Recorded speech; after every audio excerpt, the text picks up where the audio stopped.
passionate about Cleveland sports. He's going in, touchdown! Browns, Indians, Cavs, the Big Ten, and more. Cleveland is a city of champions once again! Andy and Jared, Cleveland and beyond. Swinging it right! To deep right! Here are your hosts, Andy Billman and Jared Watson. Hello and welcome, Andy and Jared, Cleveland and beyond. He's Andy Billman. I'm Jared Watson, and the Cleveland Browns walked into Denver and handled business. Surprisingly, it was the defense that I think gets credit for this W. In my opinion, from what I saw, it was the best game all around for them on defense that I've seen out of them all season. Andy, the bummer of it is, though, we just finished watching the Steelers beat the Patriots, and you said it. No one was saying it would happen. No one was calling it, and that's not a good thing, not a good sign, and it proved that way today. Never, yeah. If you ever want a tip for people who are new to gambling, when it's a home underdog and the home underdogs won a Super Bowl with the quarterback that's still there, it's very hard to do that sometimes. Yeah. The team has to be really down and out, and it's also not good when everybody was picking the Patriots. That always raises my eyebrow when it comes to that stuff. And by the way, the Steelers, I guess, had a theme all week, Redemption Week. And they certainly did that today. We could say, too, neither team looked good, in my opinion. No, old. Right? Old. Yes. Both teams look old. The big thing that's going to be hit on this podcast, this is going to be the NFL podcast today. We're only going to do NFL and the Browns. That's it. The thing to take away that I hope comes out of this podcast is, the Browns would have been a year early. They would have made the playoffs. Yeah. So to get too down on this, don't get too down. Really, the Browns, because of a couple decisions, Jared and I were talking about it off air before we came on. The big one is obvious, is Hugh Jackson. Yep. Hugh Jackson being there cost you some games. Cost at least two of those they could have pulled out. They, not tying the Steelers would have made it a big difference in this season. Big difference. The Steelers, I think that's the game. I think that's the one that's gonna. Someone gave me like, what's the game that bothers you? It's actually the tie. The tie is the one that bothers me the most because that tie swings so negatively, and ties do that in the NFL. It's funny. They either are your best friend and they give you leverage, or they become your enemy, and they became your enemy this year for the Browns. Well, the Browns can get in if both the Titans and the Colts and their games in ties next week. And all three teams end with an 8-7-1 record. And I believe the Dolphins and someone else have to lose, too, to make that happen. The Ravens. Yeah, Ravens. Right. So, all but impossible. I saw Mary Kay Cabot put out an article about it today. But it's not going to happen. If you're hoping for ties, you're not in the playoff run. Yeah. That would be my. Yeah. So I was trying to tell my kids that they were disappointed to hear that after the Steelers game. Like, we're not in the playoffs run anymore. You can't be hoping for ties. But let's go to the Browns for a second. Then we'll get to that miserable 4:30 game. Yeah. Miserable because you have to cheer for the Patriots, and I just hate cheering for the Patriots, and for them one time for them to let you down. Ugh, I don't hate them that bad. I don't know what it is. I just they don't bother me. I think as much as they bother a lot of other people. Well, my excuse is I live 2 hours away from them, and they're everywhere around me. So, my excuse is I'm married to one. Oh, all right, that's right. I keep forgetting that's right. You got. Priscilla, go Pats, right? Just a little soft. But anyways, going to the Browns game, because that game, even before what happened today, was one of the best wins. I would have to say probably since William Run. And I might even argue it had more sustainability because this goes over decades, this win. To win in Denver the way you did and the way it was going down towards the end. This is my – you don't have to ask me. This is my favorite win. Beating the Broncos the way the Browns did was my favorite win of the year. There's 2 more games to play, so who knows. But I'll tell you right now, Jared – the Broncos winning the way we did was my favorite. I was proud of them. They had moments. They shouldn't have won that game a few times. I mean, there were things that they did defensively that changed everything. I mean, on offense, they had their struggles. I don't know. Yep. it's still, at the end of the day, I was extremely – and this is a point that I was thinking about. Linebacker play. I don't know why I kept forgetting about that. That seems so much more improved, and it affected the rest of the defense, in my Jamie opinion. Collins had a great game. Yeah. He was really in the screen a lot. In fact, that's the one time I can remember Jamie Collins making an impact. I thought he made an impact on the game. Yeah. Actually, I'm glad you brought that up, too, because at one point I jotted down. I was like, gosh, Jamie Collins is really playing well tonight. Yeah. He looked inspired. I mean, he really did. He was all over the field. There was one play where he came across the field to make a tackle, another play where he got a guy in the backfield. I mean, Collins just did a wonderful job. When it comes to what Mayfield's game, look, he obviously struggled. You can pick apart what you think the theory is.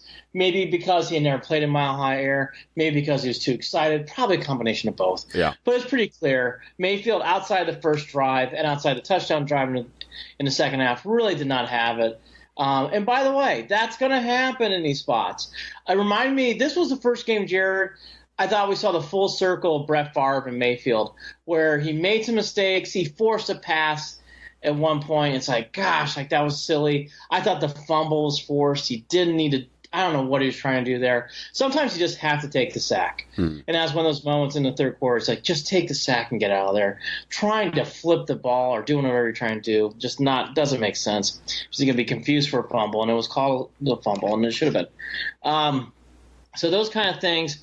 But, the way the Browns came out of the gate, that's kind of forgotten in this game. What a start to this game. 2 3-and-outs, and the Browns go right down the field and score. Wow. I mean, the Browns were focused and ready to play. In fact, it looked like the Broncos were a bit on snooze. And for some reason, a penalty seemed to jumpstart the Broncos in the first quarter. And then from there, you could tell the game was on. But Mayfield did not have his best game. But, again. It was a balanced attack, though, too, which helped. Nick so that Chubb Nick Chubb, right? Star of the game. We'll get back to Mayfield in a second. Nick Chubb is, he's the one. And Mayfield and Chubb, they're going to be on the fence. But you could both. I don't know if you're there yet. You got to see the rest of the games play out. But Mayfield didn't start enough. And Nick Chubb did not start either. Hyde was there. Mm-hmm. But boys, the season goes on. I think they're both on the fringe Pro Bowlers. They really are. Wow. I thought Chubb in this game. I mean, Jared, the runs he's got a chance. 100. I think he's got 175 yards left to get 1,000 in the season. Think about that accomplishment, not being the main back for the first, four games of the season? 5 games? 4 games. I mean, you got to think because of injuries and because of the Hunt situation in Kansas City, it's in play. I think it's tough for Mayfield and Chubb only because they didn't start, so I wouldn't hold my hopes. But I'll tell you, Chubb in this game was wonderful. The last drive itself, aside from the final run, which we'll get to here in a second, that was a series of plays that led to that stop. But Chubb outplayed Lindsey, and in reverse should be said too. First time all year a running back that had some stats, had some pad, really was held in check. Yep. Had a couple of runs, and that's about it. So even to say, like, hey, they just slowed him down, no, I thought they really held Lindsey in check.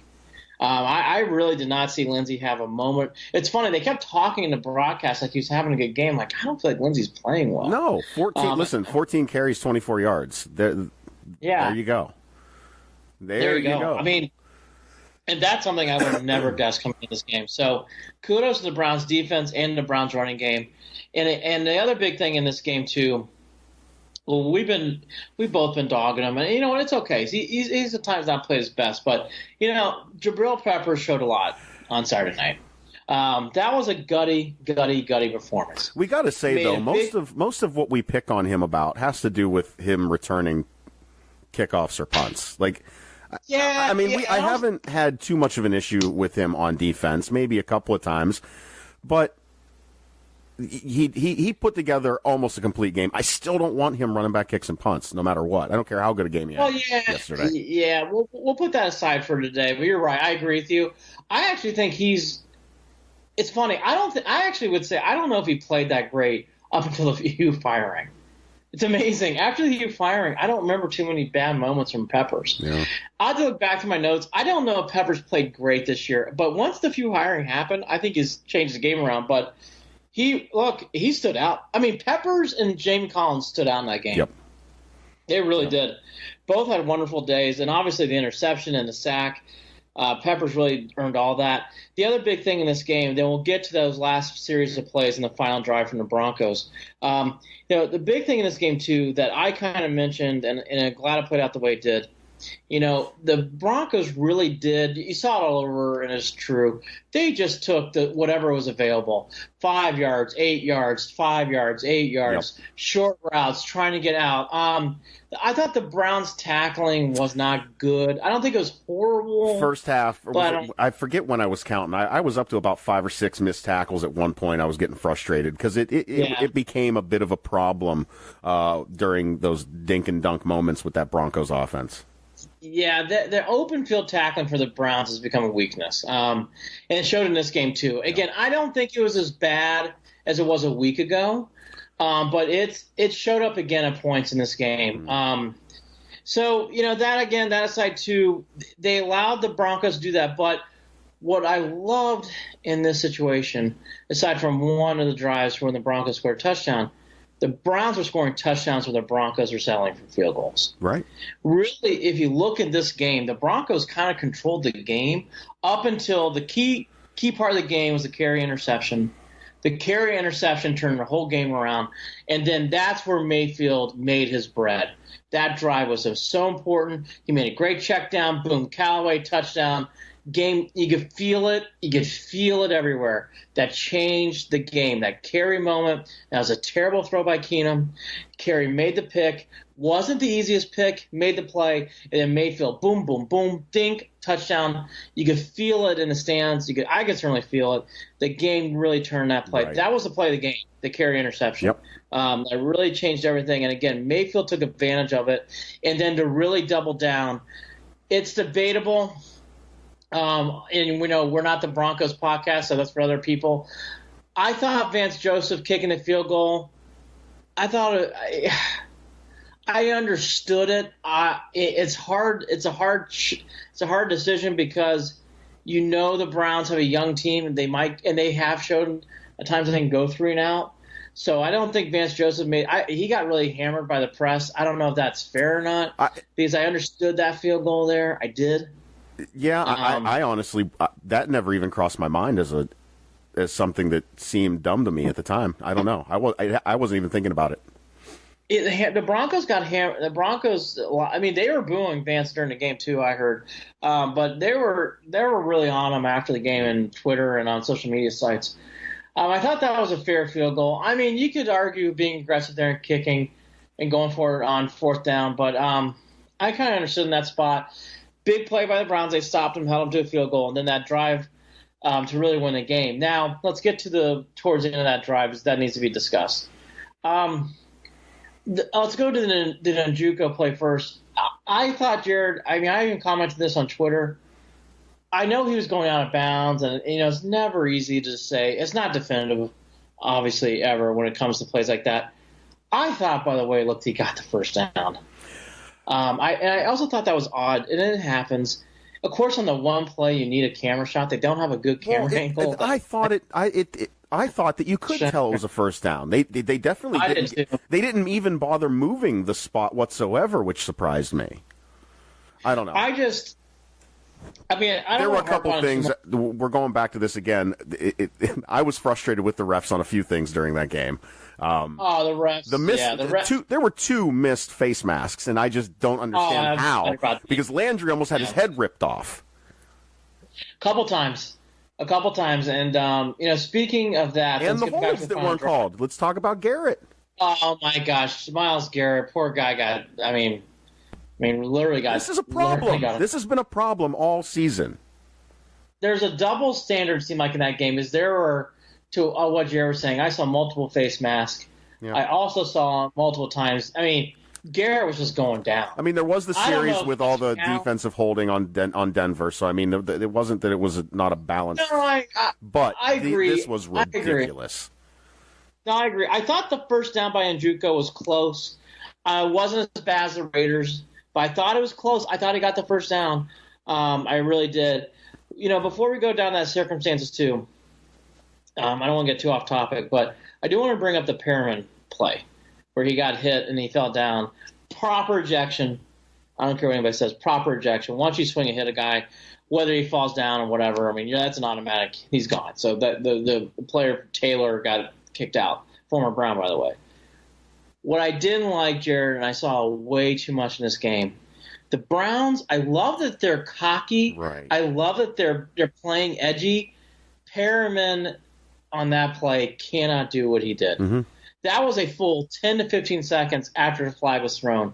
And the referee even gave him a chance to get out of his frustration. Yes. And he still stood there and kept talking to the guy and kept going back and forth with him, where the referee said, you know what, I don't have a choice. I got to throw my hat because you're not letting this go. And they've talked about this, is you're allowed to do the first down symbol and that stuff. You're supposed, to signal that you got a first down. Right. It's when you're making that eye contact with the opponent that it becomes the taunting. That's the issue right there. Don't do that. Don't spin the ball. I mean, I was waiting for when a couple of times their receivers would spin the ball afterwards in celebration. I was waiting for the ball to hit a Cleveland defender, only because I thought it would be ironic and they'd end up getting a taunting call, because that's what they're doing this season. So with the pointing, the looking, and if the ball hits the guy, they're going to do that. They're going to call it. Yeah, the Browns have got to take a course in this, because I thought Callaway's flag was appropriate, and I thought Perriman's was appropriate. You can't do that. When a guy hits you and you go down, they're going to give you a chance to defend yourself verbally to a point. But Perriman, you can't sit there and keep jawing at the guy and then start to get a little physical with someone. You're never going to be allowed to do that. So Perriman's got to clean that up. And like I said, I can't remember specifically off my head, but Callaway also had an incident in this game, and he was wrong. Both were wrong. You can't. The Browns have to check their emotions a bit for next year. They have to, or they're going to start losing games. Because it's starting to get to that point, Jared, where this game is the first time you can feel it's like, hey, take a breath, relax. Right. There's a long ways to go. You're losing focus on the mission at hand. Yes. Yes. Take a breath. This team's got to learn to start doing that, because I know people were upset about it. No, they will, but Perriman, Callaway's one thing. Perriman should know better. Yeah. What Perriman did was not in the right. All right. How to get that out, because I think the Browns have to work on that going forward. Okay. So 4th and 1, what a strange 2 plays in after that. So 4th and 1, clearly the Bronco guy jumps off. I think it's Robinson, taps him on the helmet. Yep. And then running down the sidelines, Greg Williams calling timeout. Oh, Jared. Frustrating play. I was confused because the whole point of what they were doing was to try and draw them offside. So why would Greg Williams even think to interfere with that process, right? Bizarre. Freddie Kitchens' face said it all. And I thought that really teed up the next play. You could tell the Browns were a bit flustered over that timeout call, because the very next play that came up, the Browns were not even – they just did not look like they were set, and the Broncos took full advantage of it and pushed Chubb back 2 yards, and they got the ball. Greg Williams moving forward he's making this very challenging on the Browns, and I'm glad he is, whether he stays or go. But like Harbaugh within Baltimore, Greg Williams is doing the same thing. Yeah, we'll talk about that. I don't know how you fire Harbaugh now. Even with 2 games left, I don't know how you can fire him. But back to Greg Williams for a second. Williams, he's done a nice job, but he's had a couple moments like this now during the Texans game too, and during the Bronco game.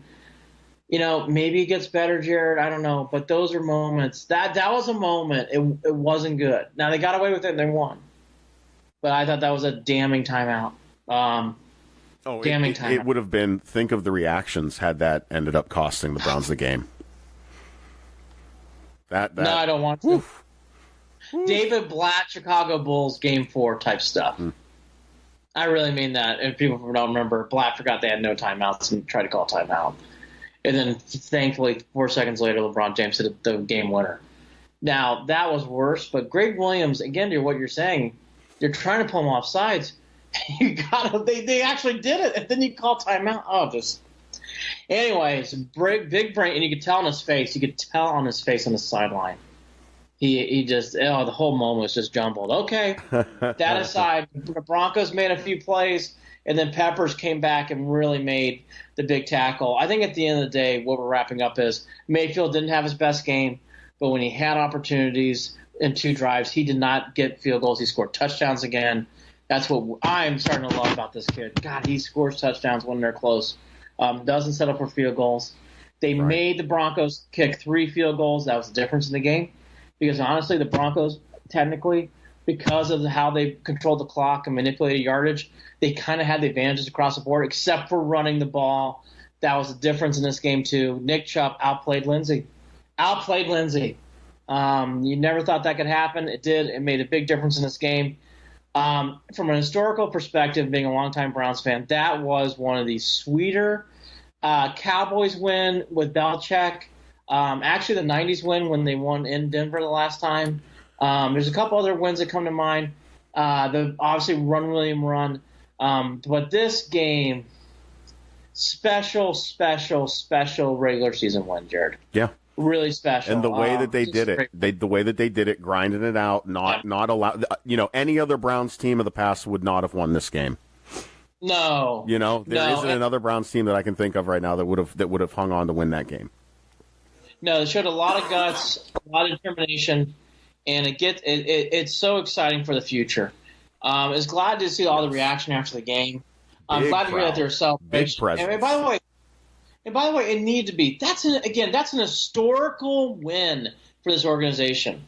That's only the 6th win the Browns have ever had over the Broncos. Okay, that's an historical victory. Haven't won in Denver since '90. I mean, they checked a lot of boxes with this win, and for everything this team's gone through, I just thought it was such a wonderful, wonderful win. I know the results didn't go we wanted to on Sunday, but that shouldn't take away from this victory, Jared. I know the Jets win is more thematic. It has more narrative spin. This game now has a lot more meaning if you're a Browns fan, in my opinion. That game does. I just like what I saw from the defense. I already know what we're going to have in an offense next season. This is a win that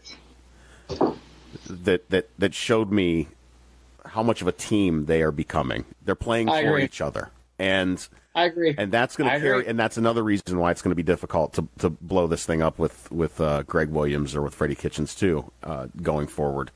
So it's tough. I don't know, but I am I called it.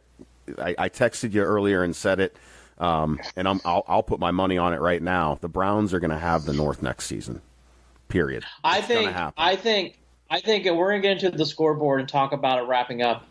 I think for the first time, Jared, I am seeing and I'm feeling a transition in the NFL. Mm-hmm. It doesn't happen every year. It doesn't happen every other year. It isn't like it's something I see often.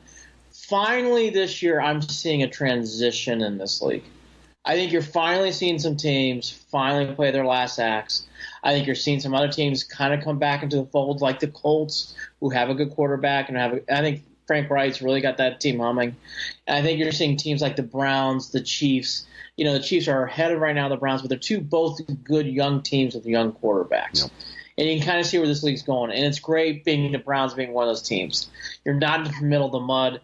I agree, Jared. I just think this Steelers stuff, even the Ravens, I mean, you can't really tell with the Bengals. They don't really look like they're going to be terrible, but they're certainly not going to be good. All those teams aside, I mean, does anybody really fear those teams going into this year? For the first time, I don't. No, I'm expecting victories, and we might end up with 2 wins against 2 division rivals this season. Well, they already have a win. If we could double up on the Bengals and the Ravens, when have we ever done? When have we done that? Yeah, I think these next 2 games still have a lot of importance going into next year. Again, they still have faint hope for the playoffs, so you have that in mind. But really, what it comes down to is it's setting up for next year. So with that in mind, let's go through each game, give a one-liner about the scores, and then from there we'll kind of play off everything else. We're in the middle of the Rams, the Eagles right now. I don't find this game as interesting as it probably once was presented because of the injury to Wentz, but the Rams are up 7-6. Just a one-liner from both of us. All right, Cardinals, Rosen, they lost again. The Falcons finally win. You know, I've kind of hinted about this all year. Dan Quinn doesn't come back, right? No, it's too late. No, And of course you beat the Cardinals. They're awful. Yeah. There's nothing to see here. Keep moving. The Cardinals remind me of what the Browns had with Brady Quinn. what the Browns had sometimes in Derek Anderson. Where it's like, I'm not saying Rosen's the worst quarterback I've seen, but I don't know if this is going anywhere. Right. Cardinals really do remind me of what the Browns were played with in the last few years. The Falcons, they have the talent. They have a quarterback that's in its prime still. I think they have a lot of interesting decisions to make because I don't think they should blow it up. But I certainly don't think that they're in the running either. Falcons are interesting. I don't know what you do. Yeah. I just don't know what you do there. I just don't think it's going to be as easy one way or the other. The Bills got another win. I do like that coach in Buffalo. I think he's very gamesy. 14-13. I think the Lions, it's really simple. I think Matt Stafford's – I just don't know if you're ever going to see that next level. I know he kind of puts up stats, but Jared, I don't know if he's in the league. I don't even know if he's a great quarterback. I don't even know if he's good. 5-9, Andy. I mean, that's – I just don't see it with Stafford. I think the Lions are one of those teams, like they kind of remind me of the Bengals. Like, Bengals and Lions aren't bad teams, but they're not good. They just kind of wander around. They kind of stumble on themselves, and they lose games like this. I mean, if you look at the numbers, they don't look bad. But you're right. Right. Is Stafford accurate? Is Stafford a good quarterback? Sure. 22 of 29, 209 yards. Nothing super impressive. Nice completion percentage. But big picture, there's no 13 points. I think there's these clubs I wanted to circle out. Lions and Bengals are one of them. Where I even think the Falcons are ahead of those teams. I see things in the Falcons where they can make a leap and go to the playoffs. Lions and Bengals, I just kind of see some parts, and they're not terrible, but they're not really good either. And like I said, I think the Bills. Time will tell with Josh Allen. I'm not as down on Josh Allen as other people are. I want to see more from him. But the Bills, again, they're better than the Cardinals, but I think they have a ways to go. Talking about teams transitioning out, I am surprised about how it's ending. Packers are not going to make the playoffs again, and Aaron Rodgers healthy this year. And it looked like they got themselves back into this game today. And, they did. And then just threw it all away, basically. So Rodgers going to make plays. Right. Rodgers going to make plays. The Bears are the Bears. They're up and coming. Trubisky's good and young. They have a good, young, talented coach. I think time will tell. The Bears don't scare me, but the Bears are going to be good for a little bit. You can feel it. Yeah. The Packers are one of these transitioning teams, Jared. New coach, Aaron Rodgers. He's still I love Aaron Rodgers. I'm a big Rodgers supporter. I got to admit this year he hasn't looked the same. I'm not saying he's downhill like I saw from Brady tonight. And Brady's still very good too, but you can just tell he's on his way out. I don't think Rodgers is there yet by far. But I think the Packers, they're again like the Falcons. Like they could do certain things, make moves, and be good. But boy, Jared, more than the Falcons, I am surprised where the Packers are at this year. There were moves earlier in the season that were the first signs of something going on. Yeah, and where they are right now. I don't know. What does a coach come in to do to turn that around at the moment? Yeah. I know. Graham's upset. The Packers have had a lot of injury issues. Right. I think the Packers are even more interesting than the Falcons because you have Julio Jones. I like the two running backs. I see things in the Falcons where they're close, or maybe you make some small moves you can win. I think the Packers are more talking about lifting things. Like, you need to do some real lifting to fix these problems. I also say, too, it's not good that the Bears are good and young with Khalil Mack on one side and Trubisky on the other. That's not good. And the Vikings are talented, too. So I think the Packers are more of our trickier spot. But, again, I think Aaron Rodgers still has years ahead of them, but we'll see. Again, they're one of the more fascinating teams. Raiders are your favorite. They're the complete rebuild. We've been there as Browns fans. Nothing to see here. I even like Derek Carr. I have no idea what to say about this. If you said, what team would you like to write a narrative about outside of the Browns? I'd like to follow the Raiders next year. They don't currently have a home. They blew up their whole team. Amari Cooper's playing well. Khalil Mack's playing well for two teams that are probably going to go to the playoffs. Yeah. And you're kind of stuck wandering around there with no team. And I think you have a quarterback that can play. I have no idea what the Raiders are doing from here. I see their owner with their feet up laughing at the end of the Bengals game. The Raiders are such a mess. to me. I don't know. It's kind of sad. I don't know. It's kind of sad for that storied of a team in the NFL to be where they're at right now. And to not know where they're going to be tomorrow. They're not they're not playing at UNLV. It ain't happening. You know, they're not making any. I don't know where do they go. Raiders are really odd team. Complete rebuild. Yeah. And that's the thing too. You have a quarterback to win now. They're such a weird team. Oh my God, they're strange. They could be worse. They could be worse next year, in my opinion. The Bengals. Oh my gosh! I think the Bengals are going to be trash for a while. Sorry. I think they are too, but they have some talent. I think Mixon can play. He had 129 today and it's 2 touchdowns. I will say, what is that quarterback's name? He hasn't played terrible, really, for the Bengals since he's been in there. Let me make sure I got his name out. Yeah, Driscoll. No, he hasn't been that bad, Jared. Well, I mean, today quarterback rating was okay, and of course they said that today, and he's 14 out of 33. So let me bite my tongue. But he hasn't been awful. He hasn't been terrible. They're winning games. I think the Bengals, though, I know where you're getting at. What do you do with Andy Dalton? Marvin Lewis has been there forever. St. Hugh Jackson coming to rescue him. I don't know. Let him take over the team. Well, I think he's got lots I'm hoping it happens. I'm hoping it happens. We'll get more of the Bengals next week, but I know where Jared's going. And I don't think he's far off. Ass off if that's the decision. I can see the wheels coming off the Bengals fast next year. With that said, they have drafted so. The biggest difference between the Bengals in the prior years, when I was younger, to the recent years, the Bengals do hit their draft picks more often. Yeah. And because of that, I know they can be – they're very strange.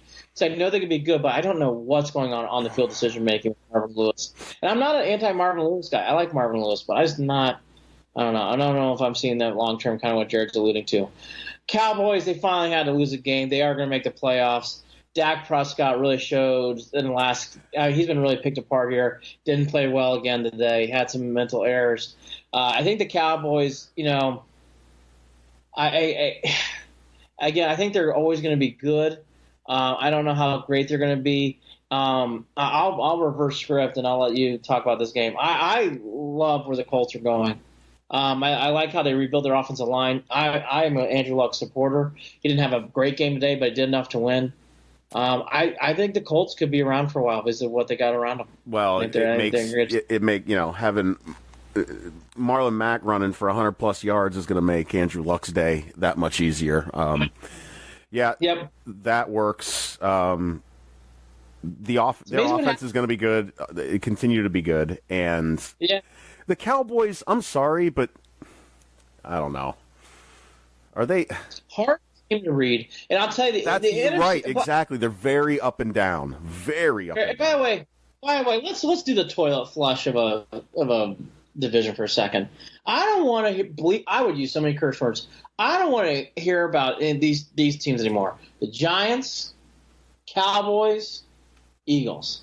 I don't want to hear about them for a while. I don't want to hear about them for a while. Yeah. What the Giants did today, and not saying they were making the playoffs. Of course they weren't. But for those, oh my God, the jawing and they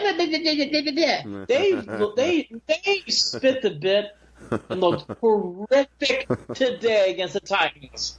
Believe me, I was keeping my eye and watching them. I was at miserable Chuck E. Cheese.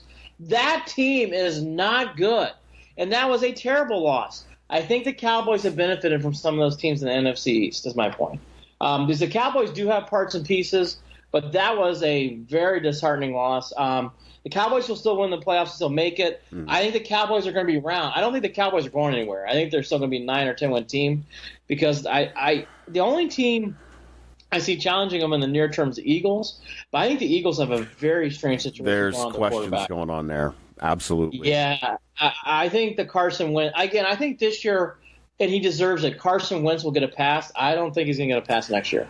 No, and he shouldn't. And I'll tell you what, maybe those Cleveland fans that were so bitter that we didn't get a Carson Wentz might be. I think Tony Grossi was a big Carson Wentz fan for a while too. Big Carson Wentz fan. And I'll tell you, it might not have been the I think we might have made the better of choices.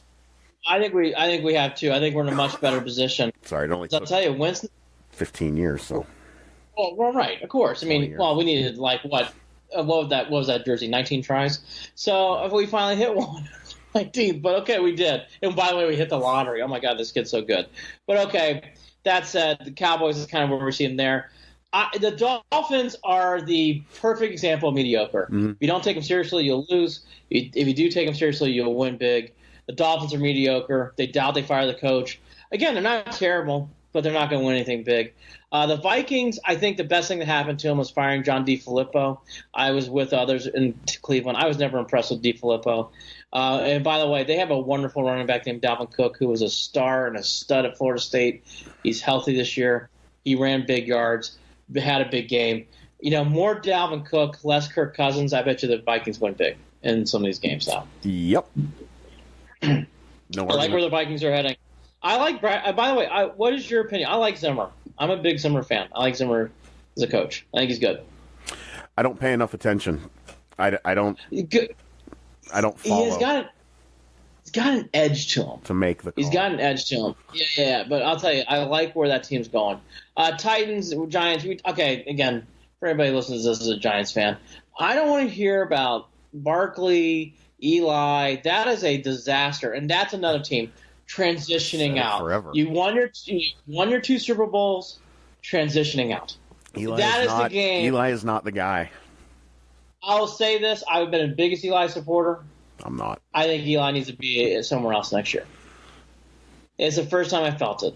They better have someone to replace him with, but Eli needs to be probably somewhere else, unless they don't draft a quarterback early. The Titans, not good, not great. Better than the Dolphins, not as good as some of these other teams. Yeah. I do think Vrabel can coach from what we can see early on, and they're definitely well improved. Derrick Henry had a big game, 170, 2 touchdowns. He's playing well for them. And again, I think the bigger story here is the Giants. The Giants are probably transitioning out. It's going to be hard to defend Eli Manning next year. It's going to be hard to defend what they're – and again, that team's kind of built to win now. So Giants are kind of all over the place. Kind of the opposite of the Raiders, where they don't have their quarterback, but they have everything else. Very, very strange team. Redskins got bothered by injuries this year, but they win again, 16-13. I mean, unless someone else got a better example, Jaguars have got to be the most disappointing team in football. 4-10, and I know Rams has been barking about getting a new contract. Eli Manning's, for example, would be a good fit for Jacksonville. You think so? That might be a good landing spot for him. Lord knows that Blake Bortles can't be the guy going forward down there. No, or Cody Kessler. I had a poor young person. Right. I had a poor young person come up to me, and she's a lovely person I work with time to time, and she's a Jacksonville fan. She goes, "I think Cody Kessler could be our starting quarterback." I'm like, "Oh, must be very tired." I go, let me go get you some coffee. He's not your starting quarterback. I'll leave Jacksonville on this note. I think Jacksonville's enough talent. I think they definitely have the wheels coming off of needing a quarterback, even more so than the Giants. It is not good, though, with all that said, when your leading rusher in this game is Cody Kessler, 6 for 68 yards. Not good, Jacksonville. So Jacksonville's got a lot of things to answer. Buccaneers, I think they're going to toilet flush everything. I'd be surprised if they keep the coach. I don't know if Jameis Winston's going to be the guy at this point. He's had a lot of off-the-field issues. Jared, if I were a Buccaneers fan, I'd be very frustrated with the whole thing. I think you need... I had a feeling that guy was going to be going nowhere from the start, and it turned out exactly as I thought it would. It's nothing but a headache down there in Tampa Bay with him anyway. So, yep, and then the coach isn't getting it done either. So I think transition there. To sit on the Ravens for a second, you don't want to put too much on a guy when he's winning. I just see it and I believe it. I heard Hampton. Or Ronnie Harrison make the same comment during the NBC telecast today. I just don't know how long this Jackson thing is going to work with him running. I think the word, how sustainable it is that way, if I remember correctly. Agreed. Yeah. We can't really, you can't use, a couple of these wins. Like a win against the Buccaneers isn't really going to help with the litmus test on whether this is sustainable for them. I think the last game of the season would be a way to tell what it's going to be next year. Next 2 games. If the Browns can we'll see how they approach that game. It'll be interesting to see how the defense approaches that game. I agree. I think it's weird. They have a lot of weird decisions. Obviously, Jackson's one. And by the way, if you do, what do you do with Flacco? Yeah. I don't know if Flacco can stay there. With all that said, I think Harbaugh's done a wonderful job of kind of masquerading around this team and winning 8 games. I think this is a lot about a coach when you do that. I would not get rid of Harbaugh if I were in Baltimore. I would keep him. Yeah. I would keep him. I think he's a good coach. The Ravens still play tough defense. They still play very heady. They play very hard. I think the Ravens are not going anywhere big time, where I kind of feel that way about the Browns. We're all Browns homers, but I just feel that way. The Ravens, though, I don't feel like are going to be going down the Bengals path, like what you're feeling too, where I think it can implode. I think the Ravens are going to be around. I think they're going to be tough. But I do think the transitioning for them is, do I fear them? Do I worry about them winning big games anymore? Probably not. Right. I think the Browns can beat them. They're going to be beatable. The Browns are going to. Yeah. All these teams in the AFC North are going to be beatable next year for the Browns. I agree. The Niners had a terrible injury this year, so we won't get into them. The Seahawks, they're good enough to win. All I'll say is I think they have been very damaged by one bad play call in the Super Bowl. And I don't think the Seahawks have really ever shook that off properly. I think losses like today actually still carry around to this day. I know that sounds very weird and very odd, but I thought that was one of the worst. That was a damning Super Bowl loss. I'll just leave it at that. So that's the Seahawks and Niners. Okay, to the game that we've been teeing up here. These two teams have been, as Jim Nantz said, 13 out of 14 years, one of these two teams has been in the AFC Championship game. Vomiting. These Steelers-Patriots games have been vomiting awful. I will say, and you and I kind of touched upon it, I think we're finally at the end with these two. Brady and the Pats look old, and I thought the Steelers, outside of Antonio Brown, Juju Smith-Schuster. On cue, Roethlisberger's throwing interceptions. You know that you knew that the Patriots are going to have a chance, and their offense looks terrible. Drop passes. Missing players in the end zone. Throwing. I mean, look, the play to Joe Hayden where he picked that ball up. Where are you throwing the ball, Tom? The Patriots, I finally feel it. This year is not a side. They can make a run and win the whole thing. I don't think the Steelers can, but I think the Pats can always do that because of Brady and Belichick. I will say, though, I think the Patriots are finally on their way out. Finally. See, I'm afraid to say it. I understand. It's dangerous to say, but I think after this year, I'm more confident that the Steelers are going to go away than I am the Patriots. That I'll say. I'm very confident that Steelers fans are just going to have to. It's their turn, and I'm looking forward to it. I'm going to tell you, I think you're right. I think the Steelers, watching that game, aside from Juju, I think it's a good Jalen Samuels out of nowhere. Their run game is that surprisingly it's plug and play. So I don't know. Yeah, I mean, I see some things there. I just don't. It's up to Big Ben. Can he keep playing like this? I think Brady's different. I got to be honest with you. I think Brady's a year away from what we saw Peyton Manning in that last Super Bowl. I really do. I mean, Brady today had some throws where it's like, that wasn't even close. like that was off. Yeah, there were a few. Yeah, a few of them. I thought the drops stood out to me a little bit more, though. I don't know. The drops today were awful. But Jared, both were. Yeah. But again, I have watched enough Patriots to tell you, because they are on every weekend up here. I got Sunday ticket. The Pats are finally winding down. You can just tell. Gronk is limping around the field. I mean, God, he looks old too. That team just looks old. And honestly, outside those star key positions, Juju, Antonio Brown, Samuels had a good game today. I mean, Connors when he's healthy. Honestly, I think the Steelers are kind of on their way out too. Yeah. I really do. Yep. I just don't see anybody that's really a threat. And I thought today they got away with some things on defense because Brady couldn't make plays. That's not usually said, but I thought the Patriots left some points on the field. That's very odd to say about the Patriots. I felt like they left at least 14 points on the field. I thought so too. Yeah. So that gives hope to the Browns. And into the other two teams. Not today, it doesn't. No, not today. For next year, it does. I think the Chargers are another one of those teams that are transitioning. It's weird. They're very good. This is the year for the Chargers if they're ever going to do it.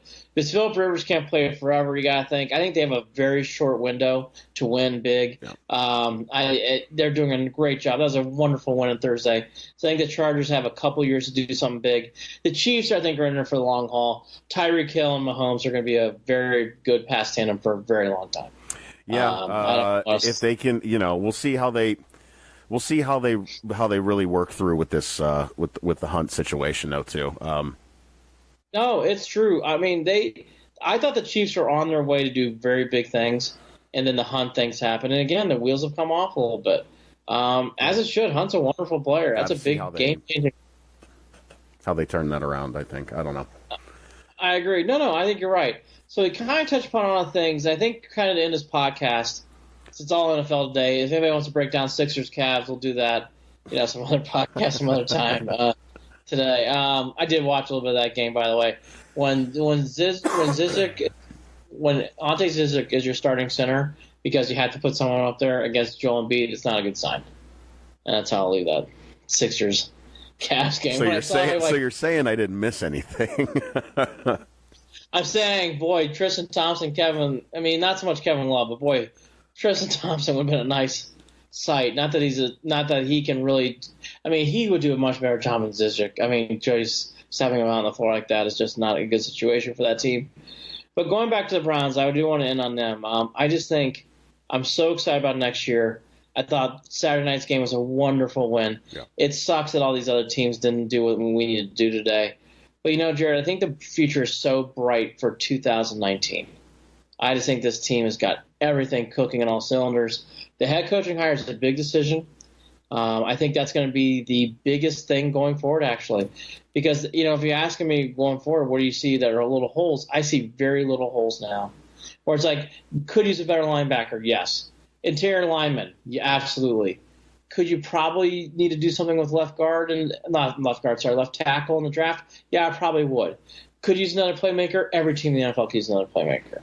But honestly, Jared, I think that gap has closed a lot, where the Browns are just needing for way more than I ever expected at the beginning of this season. There are things that are happening on this team that have not happened for a very long time, we're looking at the milestones, and I tweeted this. Rod Bloom had posted that Baker needs 435 passing yards for 3,500 yards for the season and 5 more touchdown passes to tie the rookie record. Chubb needs 140 for 1,000. Landry needs 173 for 1,000. Myles Garrett is 2 sacks away from setting the Browns' season record for sacks, and the Browns are 2 wins away from their first winning season since 2007. You can rattle off all these reasons why the Browns will be the team to beat in the AFC North next year, and that stack is so much higher than the reasons that they won't, and that's why I'm making the prediction I am. Yeah, and looking at the field, I think if you take I think the only team they're like, hey, they're going – like the Chiefs are probably going places because of Hill and Mahomes, and they should be. Mahomes is really good. So is Tyreek Hill. That aside, am I really worried about the Patriots in 2 or 3 years? No. Are we really worried about the Steelers in 2 or 3 years? No. Ravens? Not really. Am I worried about the Colts? They could be I could see that. Sure, the Colts, Chiefs. But, that's what we're saying. These team names are – I think, Jared, we're going to start seeing a changing of the guard in the NFL. Good, it's time. This is the first week. By the way, it is time. It is time, and it'll be good for us. I think it'll be good for Browns fans. So don't get too down. I think this is great times ahead. And, again – we should be consistent. We would have been a year ahead as Browns fans if we would have made the playoffs, okay? Look. If the Colts and Titans decided to start tying people, maybe we'd make the playoffs. Outside that, Jared, I think the onus is on the wall here. And by the way, Dolphins still have to lose another game too. So even though the Dolphins lost today, the Dolphins still have to lose another game. You got to throw that trinket in there. Yep. So all that to be said, hey, playoffs are a long shot at best. I say no shot. Like you're not looking at 1 in a million, Dumb and Dumber type situation. Mm-hmm. But when it comes to the Browns, it's so exciting going forward. And that game on Saturday night said a lot. With Mayfield not having his best and making enough plays, Nick Chubb taking over the game when he needed to, defensive players making plays, and Juco making diving catches in big spots. This team is really pushing the envelope on effort and really putting themselves in those positions to win. Haven't said that about the Browns in a long time. Great to see. There it is. We both are feeling it for 2019, and I'm looking forward to the next two weeks to really get a feel for again two division rivals the next 2 weeks, and let's see if we can close this out and leave our season 8-7-1. I think that would be a remarkable thing and an unexpected thing. So we'll leave it at that. Go Browns, man. Yeah, go Browns. And later this week, we'll do more. Obviously, the Browns and Bengals we'll talk about. But more towards the end of the week, before we take our Christmas, winter, holiday break, we'll do a bowl rundown. I'm going to really go through the Indians this week at some point. Yeah. And try to figure out some of the things that we've been talking about. We will talk about Browns and Bengals, because that is Hugh Jackson Bowl Part 2, and we're all excited about that. But, that'll be for later this week. But, again, just to wrap up, I guess this is the way I'll put it, and I'll let you sign off. If you're not excited about the Browns now, I don't know when you're ever going to get excited about them. This is about, we're here.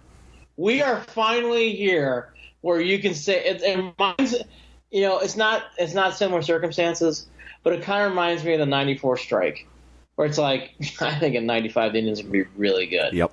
I think in 2019 the Browns are going to be really good, and it's exciting. He's Andy Billman. I'm Jared Watson. This is Andy and Jared, Cleveland and beyond. Everybody take care. Talk again soon.